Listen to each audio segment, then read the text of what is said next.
Hello everyone. Myself is Dr. Muhammad Fahim Ansari, and I'm going to discuss about the physics and mathematics. And the book which I'm going to follow is H.C. Verma Concept of Physics Part 1. तो इसमें हम लोग जो है कि बात करेंगे one by one करके हर चैप्टर के बारे में, और क्वेश्चंस भी हम देखेंगे कि इसमें न्यूमेरिकल आप कैसे सॉल्व करते हैं। ये बुक जो है फिजिक्स जो है ये बहुत ही इम्पोर्टेंट बुक है एच सी वर्मा का, और ये medical point of view and engineering point of view दोनों के लिए फिजिक्स जो है मोस्ट इम्पोर्टेंट सब्जेक्ट है। तो इसलिए हम इसमें वन बाय वन करके डिस्कस करेंगे, चैप्टर वाइज पूरे फिजिक्स पर बात हमारी होगी, और आप इसमें आने वाले समय में हर समय नए लेक्चर्स देखेंगे। So I am going to start vector and the chapter name is physics and mathematics. तो देखते हैं कि इसमें जो है कि फिजिकल क्वांटिटी, सबसे पहला जो है मेरा जो है कि फिजिकल क्वांटिटी की बात करेंगे। फिजिकल क्वांटिटी क्या है? फिजिकल क्वांटिटी, क्योंकि जो भी बात हमारी होगी वो फिजिकल क्वांटिटी पे होगी। तो फिजिकल क्वांटिटी वो होता है जिसे हम मेजर कर सकते हैं, which can be measured, like mass. Mass को हम मेजर कर सकते हैं केजी में। लेंथ मान लीजिए, लेंथ है, इसको हम मेजर करते हैं मीटर में। टाइम है, इसको हम मेजर करते हैं सेकेंड में, एंड सो ऑन। इसी तरह से जितने वो क्वांटिटी जिसको हम मेजर कर सकते हैं। जैसे कुछ ऐसे क्वांटिटी हैं जिसको हम मेजर नहीं कर सकते हैं, जैसे ब्यूटी, जैसे लव, ये सारी चीजें हम मेजर नहीं कर सकते, तो ये फिजिकल क्वांटिटी नहीं होता है। तो फिजिकल क्वांटिटी है, उसी का हमारे पास क्या करेंगे कि जो भी फिजिकल क्वांटिटीज होती हैं उन्हीं को हम वेक्टर या स्केलर के फॉर्म में रिप्रेजेंट करते हैं।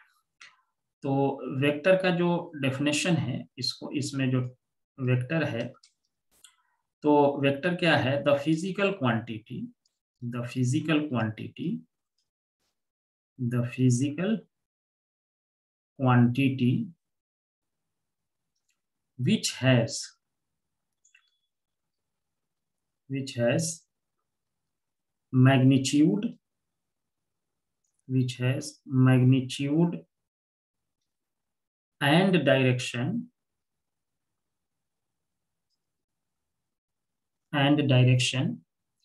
and can be added according to the rule of vector, which has magnitude, direction and follow the rule of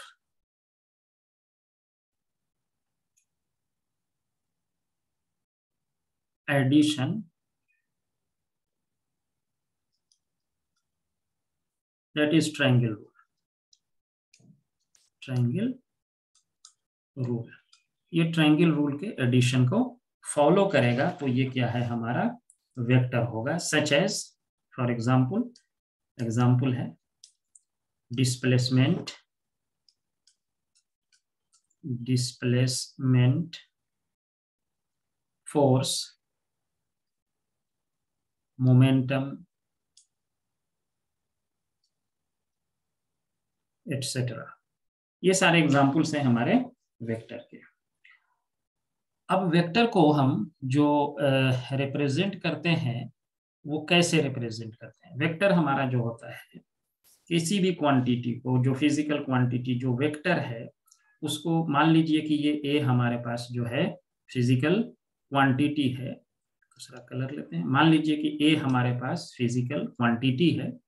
इसको वेक्टर के फॉर्म में रिप्रेजेंट करने का मेथड है कि इसके ऊपर ये वेक्टर का निशान लगाया जाता है। This is called vector form. And ये इस वेक्टर के मैग्नीट्यूड को ऐसे डिनोट करते हैं, ये मैग्नीट्यूड डिनोट करता है ये। और ये वेक्टर का मैग्नीट्यूड है और ये वेक्टर है। यानी कि मान लीजिए कि अगर कोई कहे कि वेक्टर का डायरेक्शन का क्या मतलब है कि मान लिया जाए कि 2 न्यूटन का फोर्स है और इसको मैंने लगा दिया इस डायरेक्शन में। सपोज करें कि ये नॉर्थ डायरेक्शन है मान लिया फॉर एग्जांपल, तो इसके पास मैग्नीट्यूड भी है, डायरेक्शन भी है। तो मैग्नीट्यूड इसका हो गया 2 न्यूटन का एंड डायरेक्शन हो गया किस तरफ, नॉर्थ की तरफ। कोई कहे कि हमने जो है वेलोसिटी जो है, ये मेरी गाड़ी का कार का वेलोसिटी जो है ये 5 मीटर पर सेकेंड है in this upward direction, in this direction. तो ये डायरेक्शन बता रहा है और इसका ये मैग्नीट्यूड बता रहा है। तो वेक्टर को जो हम लोग जो रिप्रेजेंट करते हैं वो इस फॉर्म में करते हैं। और एक और है मेथड, मान लीजिए कि ये एक वेक्टर है, यहां से यहां तक O से A तक मैंने इसको रिप्रेजेंट किया, ये एक वेक्टर है।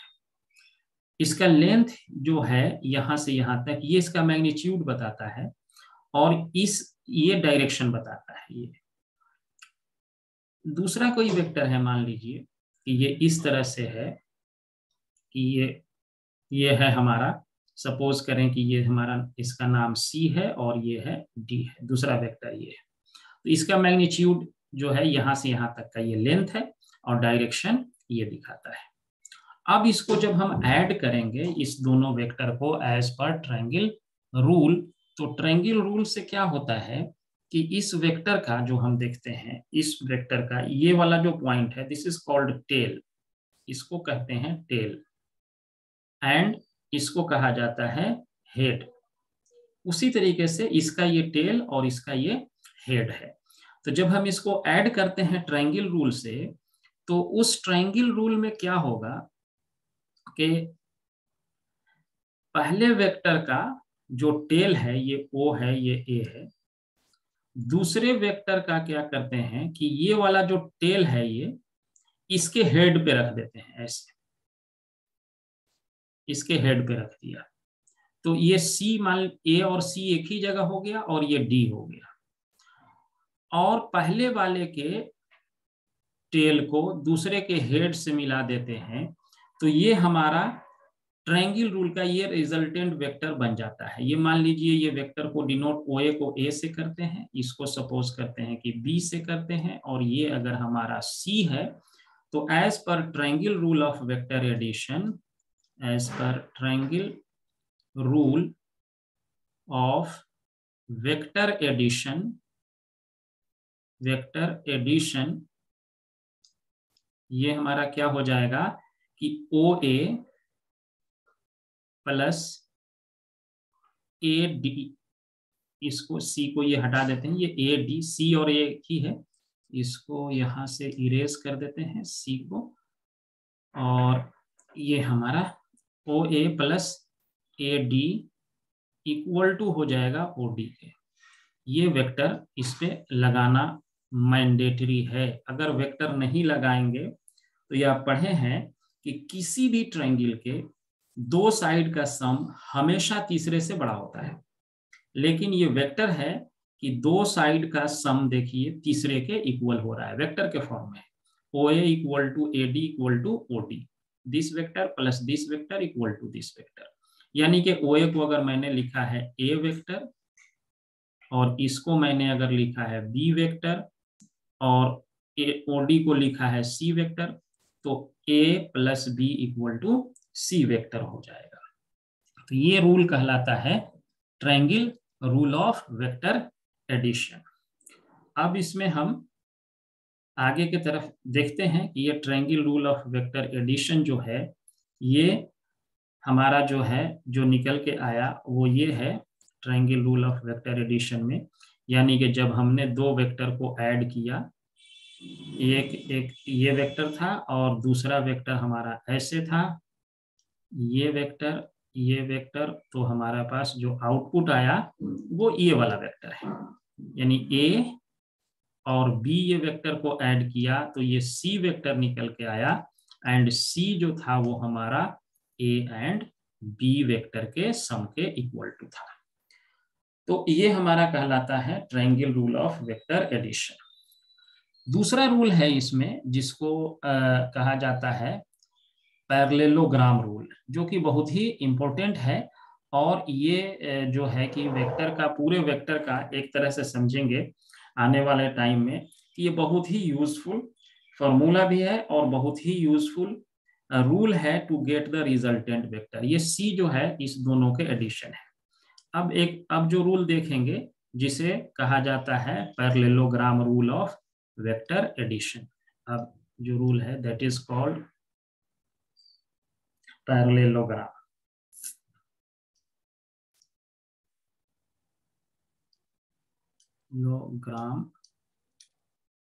Rule of vector addition.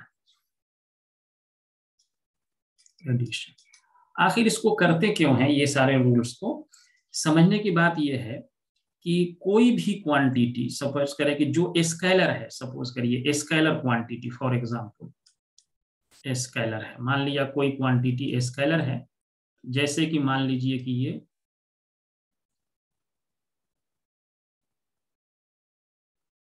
जैसे स्केलर है, मान लिया कि ये मास है, तो ये मास जैसे स्केलर है तो 2 kg है प्लस 2 kg है, तो इसको ऐड करेंगे तो डेफिनेटली 4 kg मिलेगा, यानी कि 2 किलो चावल प्लस 2 किलो चावल 4 किलो ही होगा। लेकिन जब वेक्टर की हम बात करते हैं, जैसे 2 न्यूटन फोर्स और 2 न्यूटन फोर्स, अगर किसी इस ऑब्जेक्ट, ये एक ऑब्जेक्ट है, मास है, इस पे 2 न्यूटन का फोर्स ऐसे लगा दिया गया और किसी ने 2 न्यूटन का फोर्स ऐसे लगा दिया इसमें, तो अब इस मास पे जो फोर्स होगा वो जो है आपका 4 न्यूटन नहीं होगा। ये क्या होगा, ये डिपेंड करेगा कि इन दोनों के बीच एंगल कितना है, दोनों फोर्स के बीच। वो डिसाइड करेगा कि ये फोर्स 4 न्यूटन होगा या 0 न्यूटन होगा या 2√2 न्यूटन होगा या क्या होगा एग्जैक्टली, ये डिसाइड करेगा इसके बीच एंगल थीटा। ये थीटा जो है दोनों वेक्टर के बीच का जो एंगल है वो डिसाइड करेगा, दैट डिसाइड कि इस पे रिजल्टेंट फोर्स कितना होगा, डिसाइड करेगा ये थीटा। तो ये हमारा इसमें इम्पोर्ट, बट इसमें क्या है कि 2 किलो चावल ले आए फिर 2 किलो और ले आए तो वो 4 किलो ही होगा, उसमें कोई ये नहीं है स्केलर में। लेकिन वेक्टर में नहीं कह सकते कि कितना होगा। तो इसी चीज को मान लिया, ये अगर फोर्स ऐसे लगता होता, ये अगर 1 kg का मास होता, तो ये किस एक्सेलरेशन से जाता और किधर जाता, 2 चीजें हमारे वेक्टर में फाइंड करना है कि जो ये फोर्स लगा तो इसके इफेक्ट के वजह से ये जो ऑब्जेक्ट रखा था 1 kg का, ये किधर जाता और कितने एक्सेलरेशन से ये जाता। ये चीज फाइंड करने के लिए मुझे parallelogram rule of vector addition की जरूरत होगी रिजल्टेंट फोर्स निकालने के लिए। तो देखिए रिजल्टेंट कैसे निकालते हैं। रिजल्टेंट निकालने का जो मेथड है, जो तरीका है, वो ये है कि दोनों वेक्टर को, मान लिया 2 वेक्टर मेरे पास था, एक वेक्टर ए है ऐसे और दूसरा वेक्टर जो है वो मेरे पास बी है ऐसे, दूसरा वेक्टर बी है। इसका नाम मान लीजिए कि ये ओ ए है और इसका नाम मान लेते हैं ये ओ बी है। किसी एंगल थीटा पे ये दोनों वेक्टर इंक्लाइंड है एक दूसरे से। ये एंगल जो angle of inclination between A and B is theta. अब मुझे ये पता करना है कि ये जो ओ पॉइंट है, इस पॉइंट पे इस दोनों वेक्टर का मान लीजिए फोर्स होता तो कितना इफेक्ट होता, मान लीजिए मोमेंटम होता तो यहाँ पे कितना इफेक्ट होता। तो इसी को पता करने के लिए पैरेललोग्राम रूल जो है लगाते हैं। तो कैसे बनाते हैं पैरेललोग्राम रूल, वो देखते हैं। इसको पैरेललोग्राम बनाना है तो इस साइड के पैरेलल एक साइड यहां से खींच देंगे, ऐसे ऐसे खींच दिए, फिर इस साइड के पैरेलल एक साइड यहां खींच देंगे, तो ये क्या बन गया पैरेललोग्राम। तो पैरेललोग्राम के आमने सामने का साइड क्या होता है, इक्वल भी होता है और पैरेलल होता है। तो ये ए है तो ये भी ए हो जाएगा, ये बी है तो ये भी क्या हो जाएगा, बी हो जाएगा ये। तो जब ये ए और बी हो गया, इसका डायगोनल जो मिलाएंगे ये वाला, यही क्या कहलाएगा, यही रिजल्टेंट वेक्टर देता है। अब इसका मैग्नीट्यूड जो है रिजल्टेंट का मुझे निकालना है। तो मैग्नीट्यूड निकालने के लिए करते हैं क्या कि इसको थोड़ा सा इस साइड को आगे की तरफ एक्सटेंड करते हैं और यहां से एक जो है परपेंडिकुलर लाइन इस पे ड्रॉ कर देते हैं। मान लीजिए ये सी है और ये जो है डी है। ए पॉइंट यहाँ पे है, ये ए यहाँ पे है, ये है। अब इसको सॉल्व करने का जो मेथड है कि अब इसको जो है कि सॉल्व करने के लिए क्या करते हैं, ये रिजल्टेंट निकालना है, ओसी निकालना है। यही ओसी इज द रिजल्टेंट वेक्टर। इसका मैग्नीट्यूड जो है ओसी का ये आर है, यही आर निकालना है कि ये आर कितना आएगा, रिजल्टेंट का मैग्नीट्यूड। अब इसी आर पे हमारी बात होगी। तो अगर आर देखा जाए तो ये इस ट्रायंगल का in triangle O C D, R is the hypotenuse and which is equal to under root, ये hypotenuse हो गया, OD का स्क्वायर प्लस CD का स्क्वायर, यही है हमारे पास OD और CD का स्क्वायर। ये बहुत इंटरेस्टिंग चीज है, बहुत आसान भी है, इसमें कुछ मुश्किल नहीं है, बहुत इजी वे में हम समझ सकते हैं। तो अब इसको क्या करेंगे कि ये जो हमारा निकल के आया ये OD का स्क्वायर, अब OD को अगर देखा जाए तो OD क्या है इसमें, OD equal to OA plus AD है, और OA कितना है, वेक्टर A का मैग्नीट्यूड देख ली का A लिख दिया, और AD अभी रह गया, AD का वैल्यू निकालना है। तो ये एंगल पूरा थीटा है, तो ये भी एंगल कितना होगा बताइए सोच के, ये भी थीटा होगा। क्यों? क्योंकि करस्पॉन्डिंग एंगल है। अब इस ट्रायंगल में लिखेंगे हम इन ट्रायंगल ACD, ये हो गया हाइपोटेन्यूज, AC हाइपोटेन्यूज है, AD हो गया बेस और CD हो गया परपेंडिकुलर। तो इसमें जैसे ही हम cos थीटा लिखेंगे तो base AD divided by hypotenuse AC, और AC कितना है हमारा, ये B है, ये B यहाँ पहले लिखा हुआ था, ये B यही है यहाँ पे। तो ये हमारा क्या है कि AC जो है ये B है। तो अब जो है AC जो है वो B है, B लिख दिया, तो AD इक्वल टू कितना हो गया, B cos थीटा निकल गया। तो यहाँ पे वैल्यू को पुट कर देंगे, A plus B cos theta आ गया। अब उसी तरह से CD मुझे निकालना है, यहाँ CD भी चाहिए, तो CD के लिए फिर यही ट्रायंगल यूज करेंगे और साइन थीटा लगा देंगे, same triangle ACD। Now sine theta सोचिए कितना होगा, now sine theta equal to CD divided by AC, और AC is B, so CD will be equal to B sin theta हो गया। तो हमें ये वैल्यूज अब निकल गए, ये वैल्यू निकल गया और OD भी निकल गया, ये दोनों वैल्यू अब हमारे पास आ गए, OD एंड CD। इस वैल्यू को इस इक्वेशन में क्या करेंगे, पुट कर देंगे R इक्वल टू इसमें, इस वाले इक्वेशन में जिसको हम नेक्स्ट पेज में दिखाते हैं, इसमें पुट करना है। तो ये जो है, अब जब इस इक्वेशन को हम इसमें पुट करेंगे तो यहाँ पे देखिए ये क्या आएगा, रिजल्टेंट यहाँ पे एक बार लिख देते हैं।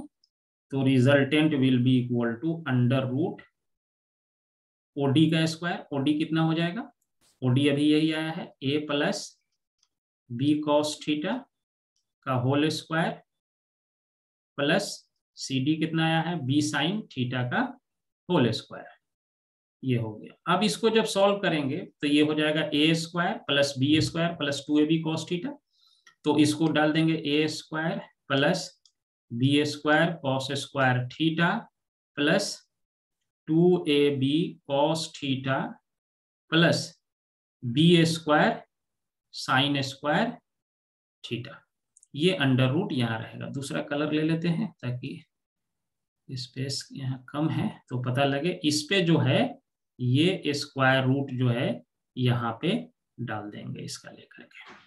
अब देखिए कि ये वाला B स्क्वायर यहाँ है, यहाँ भी B स्क्वायर है, तो दोनों में कॉमन ले लेंगे, cos square theta plus sine square theta बचेगा तो वो 1 हो जाएगा। तो इसका मतलब यहाँ और इस दोनों का समेशन हमको क्या मिल जाएगा, B स्क्वायर मिल जाएगा, तो A square plus B square plus 2AB cos theta, यानी कि हमारा जो रिजल्टेंट निकल के आएगा वो हमारे पास जो है वो क्या आएगा, बताइए क्या आएगा रिजल्टेंट वेक्टर, जो हमारा रिजल्टेंट वेक्टर है that will be equal to under root A square plus B square plus 2AB cos theta.